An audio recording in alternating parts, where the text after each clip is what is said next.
Assalamualaikum dan salam sejahtera. Selamat datang ke channel saya. Dalam channel ini saya ada berkongsi e-learning class, video PGPC dan aktiviti-aktiviti kegemaran saya. Saya juga ada menyediakan tutorial digital tentang pendidikan dan banyak lagi di bawah satu channel. Jika anda baru di sini, sila like, share dan subscribe kepada channel saya.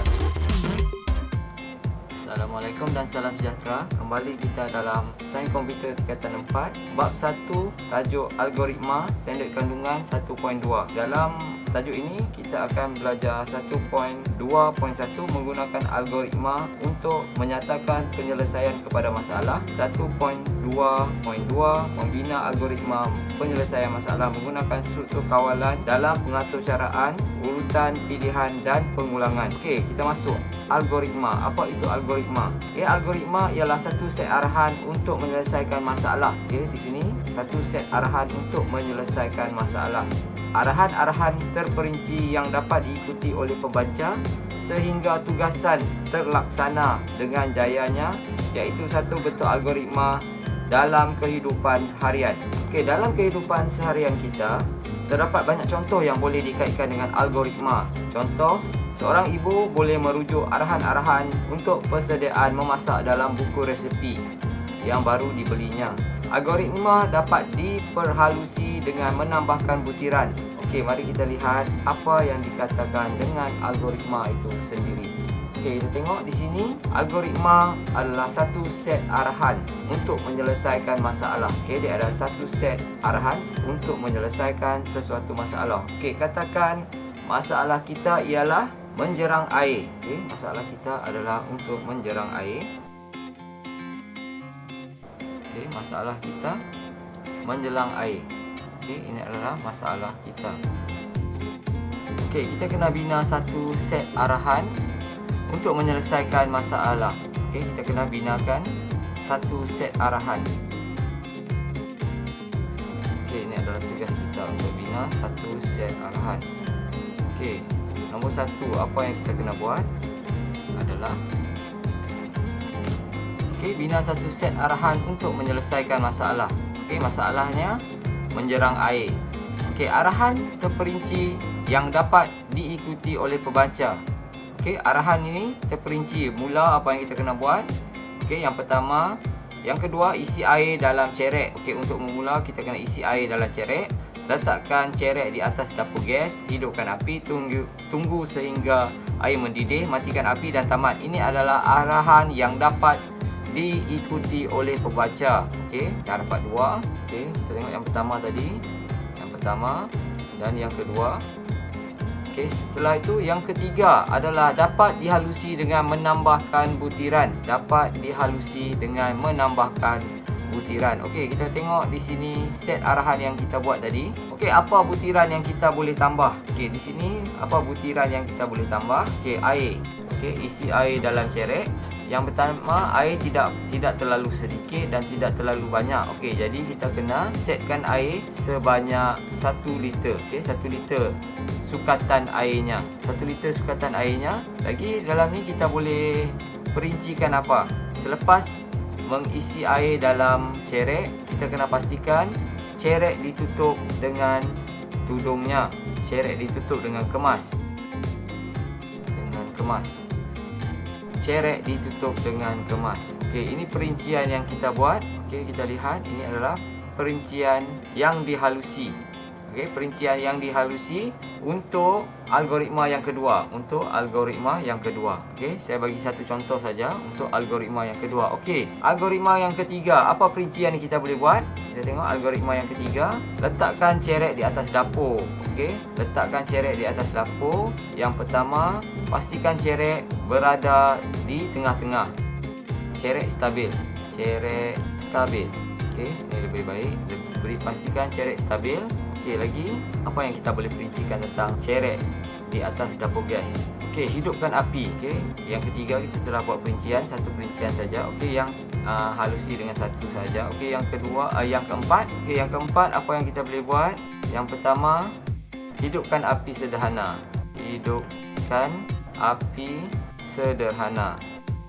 Okey, hidupkan api sederhana. Itu adalah perincian untuk nombor 4 dan seterusnya perincian yang kamu boleh fikirkan sendiri untuk menjerang air. Okey, ini selesai untuk kefahaman algoritma. Okey, kita buat latihan. Setelah anda tengok contoh yang saya bagi, kita cuba buat latihan yang ringkas. Okey, latihan. Soalannya, sediakan algoritma untuk mengeluarkan wang dari mesin ATM. Okey, dari mesin ATM. Okey, dari mesin ATM. Boleh salin soalan dan jawab nanti di akhir kelas. Kamu boleh jawab soalan ini. Okey, saya akan ke tajuk yang seterusnya. Okey, untuk penambahan kepada jawapan soalan ini, anda perlu perhaluskan arahannya. Okey, kita ke ciri-ciri algoritma. Okey, kita masuk ciri-ciri algoritma. Okey, terdapat 3 ciri-ciri algoritma. Okey, kita tengok satu persatu ciri algoritma. Yang pertama adalah butiran jelas. Yang kedua, boleh dilaksanakan. Dan yang ketiga, mempunyai batasan. Okey, 3 ciri ini perlu anda ketahui. Okey, apa maksud boleh dilaksanakan? Okey, boleh dilaksanakan maksudnya algoritma tersebut boleh dijalankan dengan sempurna. Okey, sehingga masalah dapat diselesaikan. Okey, algoritma itu boleh menyelesaikan masalah yang telah diberi. Okey, boleh dilaksanakan. Algoritma yang boleh dilaksanakan untuk menyelesaikan masalah. Ini adalah ciri-ciri algoritma. Okey, butiran yang jelas. Maklumat tentang perkara atau arahan yang dilakukan jelas. Okey, kita kena tahu setiap arahan itu diberikan jelas untuk kita melaksanakannya. Okey, mempunyai batasan bermaksud ada limit di mana ada mula dan ada akhirnya. Okey, dia tidak boleh jadi infinity ataupun tidak tamat di mana-mana. Dia mesti ada penamatnya. Okey, dia mempunyai batasan. Itu adalah ciri-ciri wajib bagi algoritma. Okey, kita lihat arahan-arahan untuk menghasilkan algoritma berpandukan ciri-ciri wajib algoritma. Okey, yang pertama, kita kena analisis masalah yang perlu diselesaikan. Okey, yang pertama kita analisis masalah yang perlu diselesaikan. Okey, apa masalah yang kita perlu selesaikan? Kenal pasti IPO, input, proses dan output. Okey, kita kenal dengan IPO serta matlamatnya. Okey, serta matlamatnya. Ada 4 benda yang kita perlu kenal pasti. Input, proses, output dan matlamatnya. Okey. Yang kedua adalah tulis arahan umum. Okey, arahan umum yang belum spesifik untuk memproses input kepada output. Okey, untuk memproses input kepada output. Okey, arahan umum, bukan spesifik lagi. Okey, arahan umum untuk proseskan input kepada output.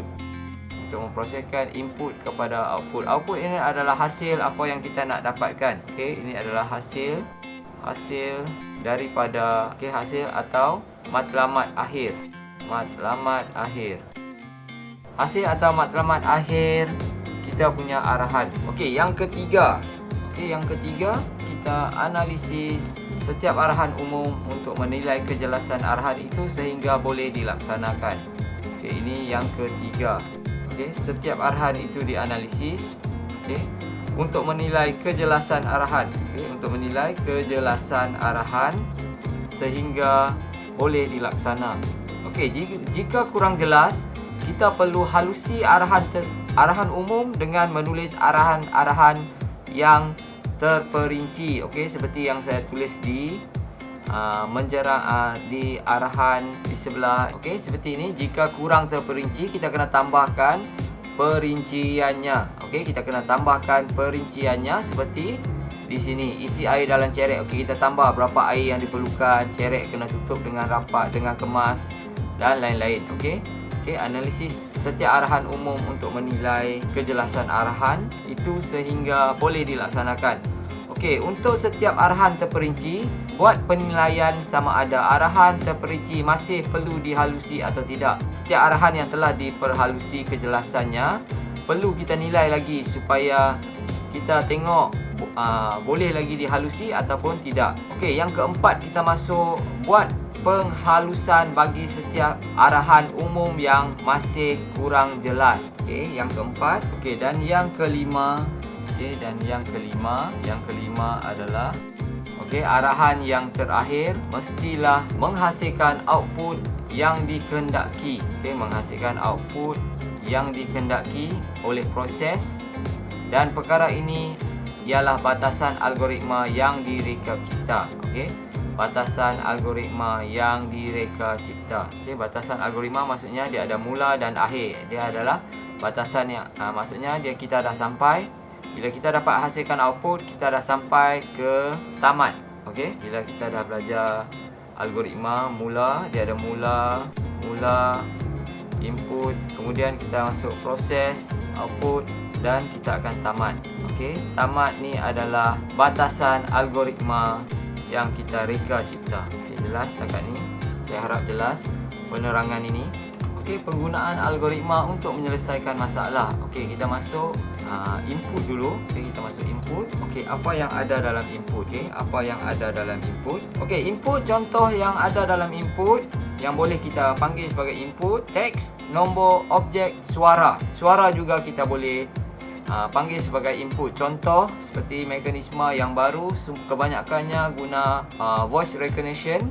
Okey, jadi menggunakan suara sebagai input. Okey, selepas input kita ada proses. Okey, proses di mana semua tugasan untuk menyelesaikan masalah dapat dilakukan di sini. Okey, dan kita ada output sebagai hasil daripada proses. Jadi tiga benda ini berkait rapat antara satu sama lain. Okey, mula dengan input, kemudian dia akan proses inputnya, kemudian daripada hasil daripada proses akan keluarlah dia punya output di sini. Okey, dia akan keluarkan outputnya di sini. Okey, ini adalah proses bagaimana algoritma digunakan untuk menyelesaikan masalah. Okey, bagaimana algoritma digunakan untuk menyelesaikan masalah. Okey, rajah ini menunjukkan ilustrasi perisian komputer sebagai model input proses output IPO. Sistem komputer menerima input daripada pengguna. Okey, input contohnya seperti nombor, askara, perkataan, suara, gambar yang dimasukkan oleh pengguna melalui papan kekunci ataupun peranti input yang lain. Proses mengubah input kepada formula matematik atau logik untuk menghasilkan output. Okey, seperti saya cakap tadi, tugasan penyelesaian masalah dilakukan oleh proses. Okey, dia menggunakan formula matematik atau logik untuk menghasilkan output. Okey, output juga adalah nilai yang dipaparkan pada skrin. Okey, dalam sistem komputer, output adalah nilai yang dipaparkan pada skrin. Output juga boleh menjadi hasil daripada proses dalam bentuk yang lain seperti suara, gambar dan sebagainya. Okey, mari kita lihat carta IPO. Okey, carta IPO. Okey, carta IPO. Carta untuk input harus mengenal pasti data yang perlu dibaca daripada pengguna atau persekitaran. Okey, ini yang pertama. P untuk proses, langkah-langkah atau rumusan untuk memproses data input kepada output. Okey, ini adalah apa yang berlaku di carta IPO. Dan yang ketiga, output harus mengenal pasti output yang dikehendaki. Okey, output yang dikehendaki yakni apa yang perlu dipaparkan pada skrin di akhir atau cara. Okey, matlamat kita nak output apa. Okey, ini adalah matlamat yang kita kehendaki. Okey, matlamat yang kita kehendaki. Proses adalah langkah-langkah di mana arahan itu memproses langkah atau rumusan untuk memproses data input kepada output, dan input adalah kenal pasti data yang perlu dibaca, okey, daripada pengguna persekitaran. Okey, mari kita lihat contoh IPO yang lain. Ini adalah contoh, okey, carta IPO. Okey, saya tunjukkan contoh carta IPO yang lain. Contoh input adalah tahun kelahiran. Proses baca tahun input kelahiran. Okey, yang pertama baca input kelahiran. Okey, selepas baca dapatkan tahun semasa daripada sistem komputer. Kemudian umur, untuk cari umur, tahun semasa tolak tahun kelahiran. Ini adalah formula matematik. Okey, formula matematik yang digunakan untuk memproses data input menjadi output. Okey, output yang akan dipaparkan adalah umur, umur pengguna. Okey, umur pengguna yang telah memasukkan data tadi. Langkah-langkah terperinci dalam proses komputer diberikan oleh algoritma. Algoritma ialah idea atau cara penyelesaian masalah dalam bentuk abstrak berasaskan langkah-langkah atau arahan-arahan yang asas. Arahan-arahan asas ini merujuk kepada ciri-ciri dan struktur kawalan yang sedia ada dalam bahasa pengaturcaraan. Okey, kita telah belajar dalam tingkatan 3 ada 3 struktur kawalan. Okey, kamu boleh nyatakan 3 struktur kawalan yang kamu telah pelajari pada tingkatan 3, tingkatan 1, 2, 3. Okey, kalau kamu tidak mempelajarinya dalam tingkatan 1, 2 dan 3, kamu boleh cari dalam internet apa jenis-jenis struktur kawalan yang ada dalam bahasa pengaturcaraan Java. Okey, sebab kita akan gunakan bahasa pengaturcaraan Java. Kamu cari struktur kawalan yang ada dalam bahasa pengaturcaraan Java. Okey, kita masuk seterusnya. Jika satu proses itu tidak dapat dihuraikan dengan arahan-arahan asas komputer, okey, jika kita tak dapat huraikan proses itu dalam arahan asas komputer, maksudnya proses tersebut berkemungkinan tidak sesuai dan tidak boleh dilaksanakan oleh komputer. Okey, perwakilan algoritma ada 2 format. Okey, yang pertama adalah pseudocode dan carta alih. Seperti yang saya telah terangkan pada video yang lepas, pseudocode dan carta alih. Pseudocode dan carta alih. Okey, apa itu pseudocode? Okey, pseudocode ialah senarai struktur kawalan komputer yang ditulis dalam bahasa pertuturan manusia dan mempunyai nombor turutan. Okey, manakala carta alih adalah alternatif kepada pseudocode menggunakan simbol grafik untuk mewakili arahan penyelesaian. Okey, ini adalah definisi bagi pseudocode dan carta alih. Okey, mari kita masuk pseudocode. Okey, pseudocode bukanlah bahasa pengaturcaraan komputer. Arahan ditulis dalam bahasa pertuturan harian. Setiap arahan ialah ungkapan matematik, ungkapan logik, penggunaan struktur kawalan ataupun penggunaan fungsi komputer, contohnya membaca input. Setiap arahan diletakkan dalam baris baru dan diberikan nombor siri. Okey, mari kita lihat di sini. Okey, yang pertama adalah ia bukan bahasa pengaturcaraan. Okey, dia adalah bahasa yang ditulis dalam bahasa pertuturan harian. Okey, bahasa yang dipertuturkan dalam pertuturan harian seperti bahasa Melayu, bahasa Inggeris ataupun bahasa yang kamu gunakan, yang biasa kamu gunakan dalam pertuturan seharian. Okey, ungkapan matematik. Okey, ia merangkumi ungkapan matematik seperti contoh ungkapan matematik 1 tambah 1 ataupun 1 tambah 1 sama dengan 2, itu adalah ungkapan matematik. Ungkapan logik, okey, true or false. Okey, yang ada true or false. Siapa yang pernah belajar asas sains komputer dia tahu, okey, ungkapan logik ini adalah true or false. Okey, true or false. Dan penggunaan struktur kawalan. Okey, struktur kawalan ni ada 3. Okey, antaranya adalah for dan while. Ini contoh struktur kawalan yang ada struktur kawalan for atau struktur kawalan while. Ataupun penggunaan fungsi komputer, contohnya membaca input. Okey, membaca input. Okey, input contohnya kita nak masukkan number input. Okey, input dot integer. Okey, ini contoh untuk membaca input. Okey, arahan diletakkan dalam baris baru yang diberi nombor siri. Okey, nombor siri. Macam mana nombor siri? Okey, contoh 1. Okey, mula. Okey, mula. Okey, ini adalah nombor siri. Okey, ini adalah nombor siri. Okey, nombor ini mesti ada diletakkan sebelum memulakan pseudocode anda.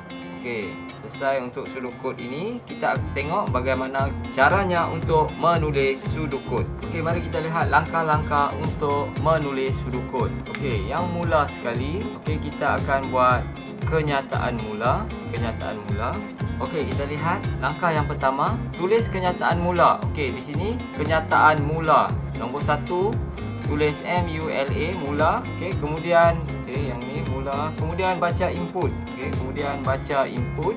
Okey, input nama, inputkan nama. Okey, masukkan nama. Kemudian yang ketiga, proses data menggunakan ungkapan logik atau matematik. Okey, output dia. Okey, input nama ini adalah input. Kemudian outputnya adalah hello dan nama. Okey, hello dia akan panggil nama ini di sini dan hello ini dia akan printkan. Okey, printkan. Okey, dia tak ada proses di sini. Di sini tak ada proses matematik ataupun ungkapan logik. Okey, di sini tiada proses matematik ataupun ungkapan logik. Yang keempat dia akan yang keempat di sini akan jadi yang ketiga. Okey, dia akan paparkan output. Kemudian dia akan tamat. Okey, kemudian dia akan tamat. Ini adalah pseudocode. Walaupun tak ada proses, dia masih dianggap pseudocode yang lengkap. Mari kita tengok pseudocode yang ada proses pula. Okey, kita tengok pseudocode yang kedua. Okey, pseudocode yang kedua, dia mula dengan tulis kenyataan mula. Okey, di sini dia tulis kenyataan mula. Kemudian baca input. Okey, input dia tahun lahir. Okey, ini adalah inputnya, tahun lahir. Kemudian dia masukkan proses data menggunakan ungkapan logik. Okey, ungkapan logik atau matematik. Okey, di sini dia menggunakan ungkapan matematik. Okey, umur, boleh ubah umur sama dengan tahun semasa tolak tahun lahir. Okey, kemudian dia print di sini, paparkan output dia. Okey, dia printkan output dia umur. Umur yang telah ditolakkan dengan tahun semasa dengan tahun lahir. Okey, akan dapat umurnya berapa dan kemudian tulis kenyataan tamat. Okey, dia tulis kenyataan tamat. Ini adalah pseudocode yang lengkap. Okey, ini adalah asas pseudocode yang lengkap. Ini adalah proses. Okey, ini adalah I input, P proses dan O adalah outputnya. Okey, ini adalah pseudocode yang ringkas. Okey, cetak alih terdiri daripada not dan garis penghubung. Okey, apa itu not? Not adalah simbol-simbol yang mewakili setiap aliran cetak alir dan garis penghubung. Okey, garisan yang ada anak panah. Mari kita lihat apa itu not dan garis penghubung. Okey, kita masuk. Okey, jadual 1.1 simbol piawai cetak alir. Okey, ini simbol yang pertama, mula, nama not, terminal mula, permulaan algoritma dalam cetak alir. Okey, permulaan algoritma dalam setiap cetak alir mesti ada mula dan tamat. Okey, tamat apabila penamat algoritma dalam cetak alir. Okey, terminal tamat. Mula dan tamat. Okey, input. Ini adalah terminal atau not bagi input dan output. Okey, segi empat. Sama yang sengit seperti ini, membaca atau memaparkan output ke skrin. Okey, manakala ini pula adalah not bagi proses, arahan untuk memproses input dalam bentuk ungkapan, memproses file dan sebagainya. Dan ini adalah penghubung. Yang bulat ini adalah simbol penghubung, titik sambungan yang menyambungkan carta alir yang terpisah. Okey, contoh kamu memisahkan carta alir daripada page yang pertama dan page yang kedua, kamu akan gunakan penghubung ini. Okey, dan seterusnya diamond shape ini adalah syarat. Menguji syarat yang terkandung dalam not rhombus. Terdapat satu anak panah yang masuk. Okey, satu anak panah yang masuk di sini dan dua anak panah yang keluar. Satu di bawah atau satu di tepi ni. Satu anak panah masuk dan dua keluar. Satu anak panah keluar mengalir kepada proses yang dilakukan sekiranya memenuhi syarat.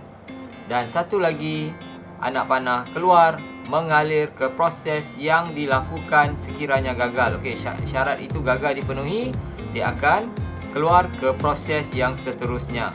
Ini adalah anak panah aliran aktiviti yang akan menghubungkan not-not untuk menunjukkan aliran proses. Okey, pembinaan cetak alir ini tidak jauh berbeza daripada pseudocode melalui cetak alir, IPO, simbol not untuk semua formula dan hubungan antara data dan fakta berkaitan dengan masalah dapat dikenal pasti. Okey, mari kita lihat langkah-langkah membina cetak alir. Okey, langkah-langkah membina cetak alir yang pertama adalah melukis not terminal mula. Okey, di sini kita boleh lihat not terminal mula. Kemudian lukis garis penghubung. Okey, ini adalah garis penghubung. Anak panah ini adalah garis penghubung ke not yang seterusnya iaitu not input nama. Okey. not input nama yang telah dilukis pada langkah yang ketiga. Masukkan butiran seperti umpukan data. Okey, masukkan seperti umpukan data. Okey, langkah yang keempat, lukis garis penghubung. Okey, lukis anak panah ini lagi. Okey, langkah yang kelima, lukis not process. Okey, lukis not process ini. Okey, not process ini dilukis dan masukkan butiran seperti ungkapan matematik. Okey, di sini dia tunjukkan ungkapan matematik hello tambah nama. Ini adalah ungkapan matematik yang akan mengeluarkan output.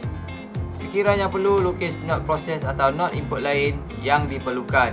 Sekiranya tiada, lukis not terminal tamat. Okey, di sini not terminal tamat dan sudut kamu telah menjadi sudut yang lengkap. Okey, ini adalah sudut yang ringkas, sangat ringkas. Okey, sudut asas yang sangat ringkas. Okey, seterusnya kita tengok contoh yang kedua. Lukis carta alih untuk program ringkas yang meminta tahun kelahiran pengguna, menghitung umur dan memaparkan umur pengguna. Okey, mula sekali mesti ada mula, not mula, penghubung, okey, input, okey, tahun kelahiran, kemudian proses, kemudian output dia. Okey, output dia akan dapat umur. Output yang umur ini akan dipaparkan dan tamat. Anda harus berhati-hati ketika melukis carta alir. Apabila melukis carta alir, pastikan anak panah bersentuh dengan not yang diwakilinya. Jika tidak, carta alir anda dianggap tidak lengkap. Okey, mesti sentuh pada not ini. Okey, jika tak sentuh, dianggap tidak lengkap dan salah.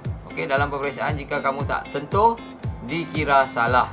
Okey, ini harus kamu berhati-hati. Okey, seterusnya ini adalah latihan aktiviti 5. Kamu kena guna algoritma untuk menyelesaikan masalah. Soalannya, ini adalah soalannya. Apa yang kamu perlu buat? Nyatakan langkah-langkah tindakan tersebut menggunakan dua perwakilan algoritma, iaitu pseudocode dan carta alir. Okey, kamu kena buat pseudocode dan carta alir. Okey, baca dulu soalannya dan cuba tulis pseudocode dan carta alir. Okey, pada kelas yang akan datang kita akan masuk tajuk struktur kawalan dalam pengaturcaraan. Sampai berjumpa lagi di kelas yang akan datang. Sila like, share dan subscribe kepada channel ini untuk video-video yang seterusnya. Okey, jika ada komen untuk penambahbaikan atau apa-apa komen, bolehlah tulis di ruangan komen yang di bawah video ini. Okey, sekian, terima kasih. Sampai berjumpa lagi pada video yang akan datang.